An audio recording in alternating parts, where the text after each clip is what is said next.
श्री देवर्षि नारद जी कह रहे हैं शांडिल्य जी के मत में ये है, गर्गाचार्य जी के मत में ये है, श्री कृष्ण द्वैपायन भगवान व्यासदेव का मत ये, पर मेरा मत सुनो। देवर्षि नारद बहुत सुंदर बात कहे।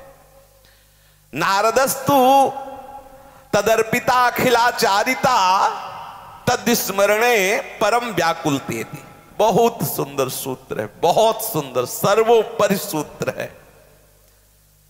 इस सूत्र के आगे फिर कोई सूत्र नहीं है, मतलब भक्ति की चरम अवस्था की प्राप्ति के लिए सूत्र है।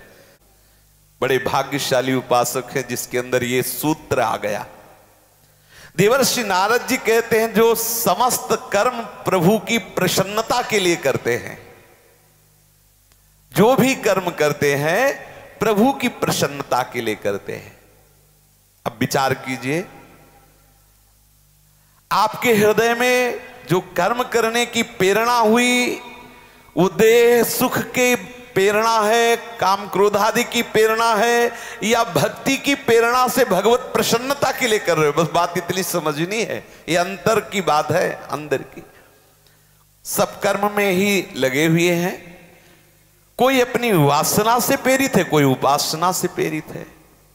जो उपासना से प्रेरित होकर भगवत प्रसन्नता के लिए कर्म करता है, भगवत समर्पण के लिए कर्म करता है, अनन्य भाव से भगवत चरणारविंद की प्रीति प्राप्त करने के लिए चेष्टा करता है, बहुत शीघ्र उसके हृदय में भगवत स्मृति जागृत हो जाती है।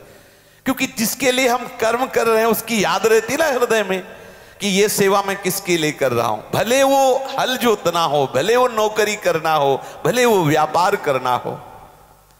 ये कोई ना समझे कि इस सूत्र को धारण करने के लिए सिर्फ संत वेश ही धारण करना पड़ेगा, ऐसा नहीं है।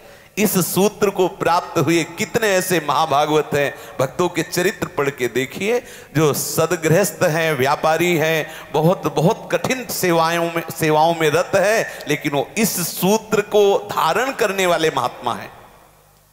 बाहर से वो दिखाई दे रहे हैं गृहस्थ, लेकिन ये सूत्र तदर्पिता अखिलाचारिता, जितने भी गीता जी में भगवान ने ये तो सर्वाणि कर्माणि मयि सन्न्यस्य मत्परा, मेरे परायण होकर मेरे लिए सारे कर्म करता है, मेरे को समर्पित कर देता है अनन्य भाव से, केवल मेरे लिए। तेषामहं समुद्धरता मृत्यु संसार सागरात्, मैं स्वयं उसे इस भयावह संसार समुद्र से मैं पार कर देता हूं। समस्त कर्म भगवत प्रसन्नता के लिए, भगवत अर्पित करने के लिए हमारे होने चाहिए, नारद जी के मत से।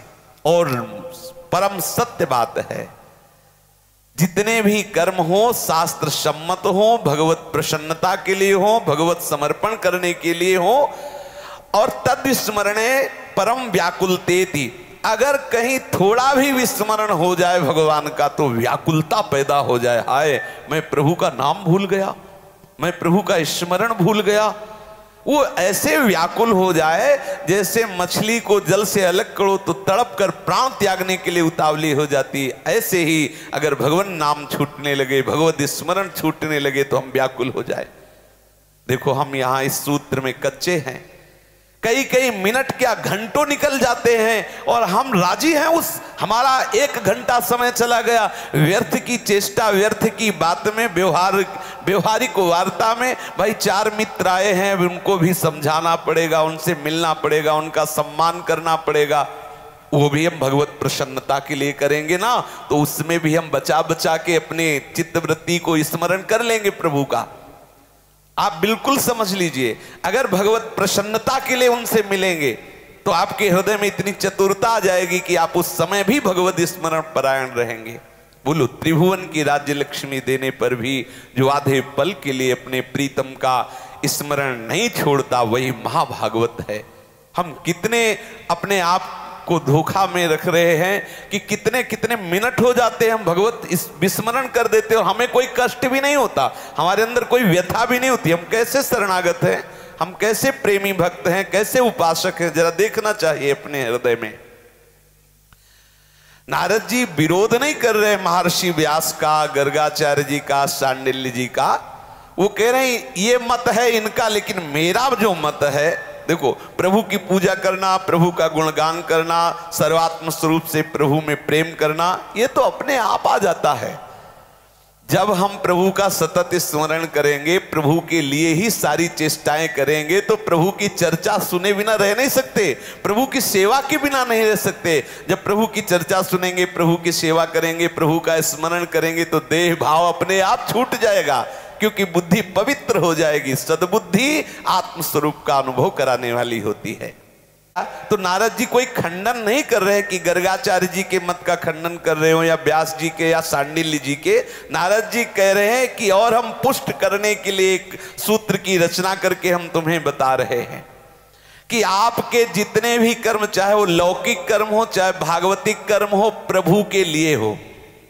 अब यहां सुलझने की बात है कि जब हम प्रभु के लिए कोई कर्म करने जाते होते हैं तो हमारी बुद्धि सावधान होती। जैसे हम प्रभु के लिए रसोई बनाते हैं तो हम सावधान रहे, छूना मत, ठाकुर के भोग के लिए रसोई बन रही। ऐसे हमारी प्रत्येक क्रियाएं ठाकुर के लिए हो तो शास्त्र विरुद्ध नहीं हो सकती। पहली बात तो कोई पापाचरण नहीं हो सकता, क्योंकि हमारी प्रत्येक चेष्टाएं भगवान को समर्पित करने के लिए है। लक्ष्य हमारा प्रभु को समर्पण करना है, इसलिए उस लक्ष्य में इतनी ताकत है कि हमारे द्वारा कोई दुराचार्य, शास्त्र विरुद्ध आचरण हो ही नहीं सकता। कोई करके देखे, अगर कहीं थोड़ी भी चूक होगी तो हृदय जलने लगेगा।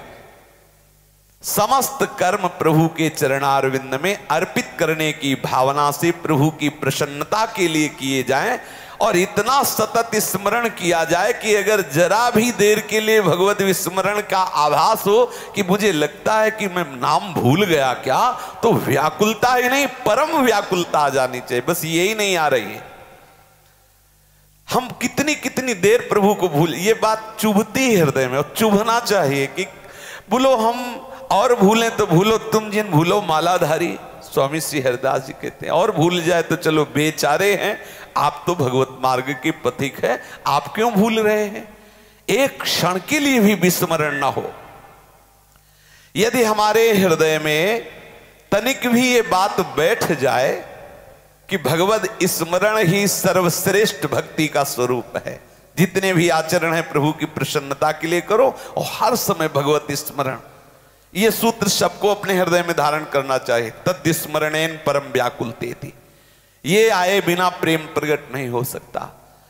हम स्मरण पर ज्यादा जोर दें, भगवत नाम स्मरण, भगवत लीला स्मरण, भगवत रूप स्मरण। ये स्मरण आंतरिक है, बाहर से शांत बैठा हुआ है लेकिन अंदर स्मृति में डूबा हुआ है, भगवत याद में डूबा हुआ है। और ये बिना आए प्रेम प्रकट नहीं हो सकता। पक्का समझ लीजिए, ये जो बहिर्मुख बाहरी साधना है, इसका फल है स्मरण। अगर अंतर्मुखता में सदैव भगवत स्मरण, अखंड भगवत स्मरण, निरंतर भजन नहीं हो रहा, तो अभी प्रेम का प्रादुर्भाव नहीं होने वाला। पक्का समझ लीजिए। तस्मात् सर्वेषु कालेषु मामनुस्मर युद्ध च मयि अर्पित मनो बुद्धिर मामे वैश्यस्य संशयम। भगवान स्वयं कह रहे, सब समय बिना विराम के सतत मेरा स्मरण कर, और स्मरण करता हुआ ही अपने कर्तव्य कर्मों को कर।